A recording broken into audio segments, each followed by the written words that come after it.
নমস্কার বন্ধুরা, আমার চ্যানেলে সবাইকে স্বাগত। আজ একটু আমার মেয়ের গল্প করি। আমার মেয়ে প্রার্থিতা, ডাকনাম দিয়া। সবে সে 3 কমপ্লিট করে 4-এ পড়েছে।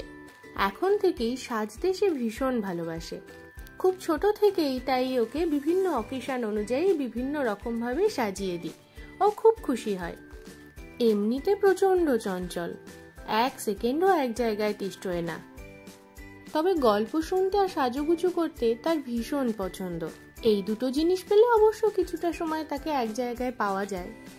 সেদিন টিভিতে মহালয়া দেখতে দেখতে ছোট ছোট বাচ্চাদের সাজতে দেখে আবদার করে বসলো, মা আমিও দুর্গা মা সাজবো। ব্যাস, আমিও সুযোগের সদ্ব্যবহার করে ফেললাম। যদিও এইটুকু সাজাতেই মার কালঘাম ঝুটে গেছে, তবুও বলবো ও কিন্তু বেশ হেল্প করেছে। শাড়ি গয়নাগাটি পরে কিন্তু বেশ সচ্ছলভাবেই সে ঘুরে বেড়াচ্ছিল। ঈশ্বরের কাছে প্রার্থনা করি সারা জীবন যেন ও এমনি হাসি খুশি ভাবে থেকে সকলকে নিয়ে আনন্দে মেতে থাকে। আপনারা সকলে ওকে আশীর্বাদ করবেন, ও যেন মানুষের মতন একজন মানুষ হয়ে উঠতে পারে।